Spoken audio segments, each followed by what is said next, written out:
আসসালামু আলাইকুম। আমার কাছে গরুর খামারের সবথেকে প্রিয় সময় হচ্ছে এই সময়টা।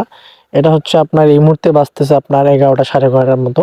তো এই সময়টা আমার কাছে আসলে সবথেকে প্রিয় কি জন্য? মূলত আমরা সকালবেলা আমাদের যে ভোরবেলা কাজ শুরু হয়, কাজ শুরু মনে করেন ভোরবেলা আমরা গোবর পরিষ্কার থেকে শুরু করে পল খাওয়া, গরুকে পানি খাওয়ানো, দুধ দোহন করা এবং খামার পরিষ্কার করা সবকিছু মিলে প্রায় আমাদের ১০টা প্লাস হয়ে যায়। এরপরে পরবর্তীতে গরুগুলো অবশ্য ০.৫ ঘন্টা ১ ঘন্টার মতো দাঁড়ায় থাকে। এর পরবর্তীতে ১১টার দিকে এই প্রত্যেকটা গরুই মনে করেন যে শুয়ে রেস্ট নেয়। এটা আসলে আমার কাছে সবথেকে বেশি ভালো লাগে এবং গরুগুলোকে আসলে পর্যবেক্ষণ করা সবথেকে একটা ভালো সময় বা গুরুত্বপূর্ণ সময় হচ্ছে এই সময়টা। যখন হচ্ছে যে গরুগুলো আপনার প্রত্যেকটা গরু যখন আপনার খাওয়া শেষে রেস্ট নেবে। তো এই সময়টা আসলে পর্যবেক্ষণ কি জন্য করবেন? এটা প্রত্যেকটা গরুর জন্য খুবই গুরুত্বপূর্ণ। আপনারা পর্যবেক্ষণের সময় লক্ষ্য করবেন যে কোন গরুটা আসলে জাবর কাটতেছে কিনা। একটা স্বাভাবিক বা সুস্থ গরু যে গরুটা আসলে মানে প্রকৃতপক্ষে যে গরুটা সুস্থ থাকবে, ওই গরুটা অবশ্যই দৈনিক অন্তত ৬ থেকে ৭ ঘন্টা সে জাবর কাটবে মুখে। এবং এটাই হচ্ছে আসলে মানে একটা গরু এমনিতে সাধারণভাবে আপনি যদি দেখে বুঝতে চান যে গরুটা সুস্থ আছে কিনা, সেই বিষয়গুলোর মধ্যে সবথেকে অন্যতম বা গুরুত্বপূর্ণ একটা বিষয় হচ্ছে যে গরুকে দেখতে হবে যে এই গরুটা আপনার নিয়মিত বা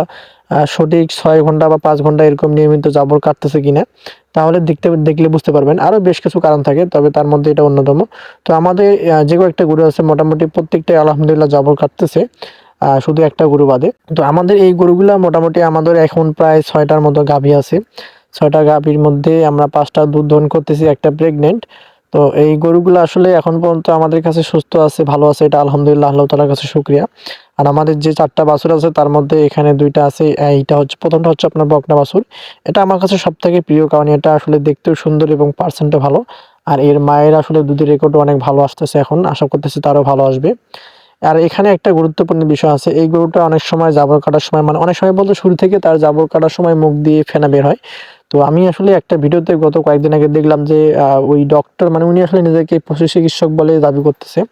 তো উনি বলতেছে যে গরুর মুখ দিয়ে ফেনা বের হলেই নাকি এটা খুরা রোগের লক্ষণ বা আরো অনেক কয়েকটা রোগের নাম বলল যে গরুর মুখ দিয়ে ফেনা বের হলেই এটা খুরা রোগের লক্ষণ। তো এটা নিয়ে অবশ্য আমি একটা ভিডিও আপনাদেরকে দিব ইনশাআল্লাহ খুব শীঘ্রই। তো আমাদের আসলে যে কয়েকটা গরু আছে তার মধ্যে এই কালো গরুটা এটা আসলে একটু সকালবেলা থেকে মনে হচ্ছে যে তার একটু জ্বর ভাব, শরীরে একটু তাপমাত্রা বেশি, প্লাস খাওয়ার রুচিটা কমে গেছে। তো যার কারণে আমাদের আসলে জ্বর এবং খাওয়ার রুচির জন্য যে চিকিৎসাটা থাকে জাইমোভেট, তো ওটা দিয়ে দেই ইনশাআল্লাহ খুব তাড়াতাড়ি এরা সুস্থ হয়ে যাবে।